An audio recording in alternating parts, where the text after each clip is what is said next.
always talking about how the success rate of addiction treatment centers is so low. I mean, like below 20%, which is pretty dang low if you ask me, especially for how expensive they are. But the thing of it is, it's not that their programs don't work. It's not that they don't give good advice. It's not that they don't have the right kind of counselors and resources.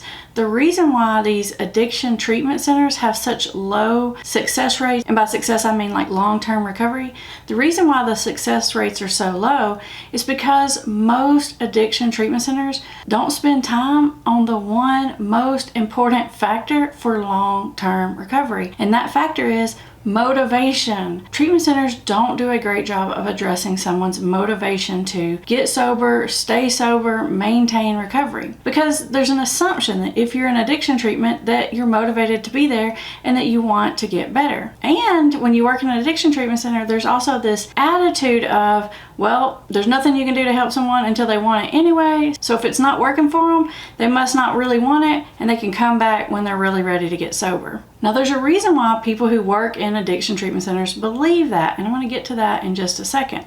But before we get to that, let's talk a little bit more about this missing piece. I feel like the key to getting someone into long-term recovery is not all about just teaching them that they have a disease. It's not all about telling them what they need to do to stay sober and helping them stay motivated to make those changes. Which I gotta tell you is a pretty freaking hard job, because addiction impacts the motivation center of your brain. So you're trying to motivate someone whose literal motivation center isn't working properly.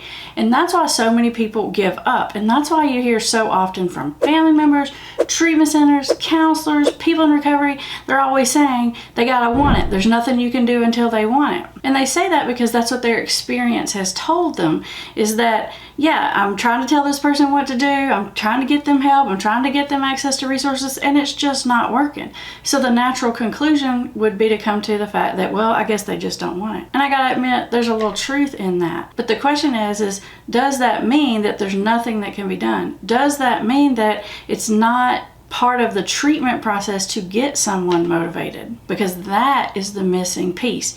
You take all these people, you put them in a treatment center, no matter what the program is, 12-step, otherwise, and you start telling them and showing them the steps they need to take to get sober, but there's hardly any time spent on getting to know an individual and who they are and what's motivating them and maybe what's holding them back. And there's for sure not a lot of time helping the family member understand what's going on, which is vitally important when it comes to helping someone get long-term recovery, because the family can have a huge influence over helping someone get and stay motivated. So it's like by not accessing that family resource, you are missing like a foundational piece for helping people get and stay sober. Almost everybody just wants to sort of skip ahead to the getting better part, and they just want to skip this whole piece because it's complicated and it's difficult and it takes a lot of time and energy to figure out. But when you put the time and energy into that motivational piece, the results are a lot better. I just can't express strongly enough how important it is to take the time to figure out, is someone motivated for change? What change is it that they think they need to make? Maybe they are motivated for change. Maybe they do think they need to get sober, but they're not motivated to take these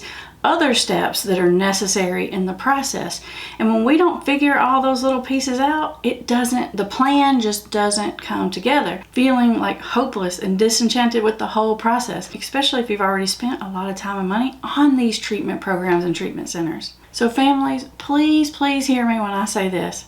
If you are trying to get your addicted loved one to go to treatment, make sure the person's at a place at least where they know they need to make some changes. I promise you, if you will take the time to sort of till the ground and make it very fertile and put all the right stuff there, then when you put the seed in, it will take. But if you just throw the seed down onto the dirt and think that it's going to grow into this like massive recovery wonderland, it's just not going to. You got to get the foundation right. It is 1,000% worth it to take the time to figure these things out. It's almost like what I would call pre-treatment.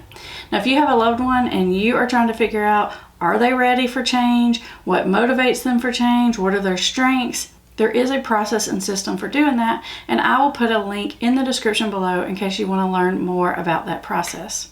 In the meantime, there are a lot of things that you as the family member can be doing to help this process along. So I want you to watch this playlist next. It's all about how to get someone out of denial and actually ready to make those changes.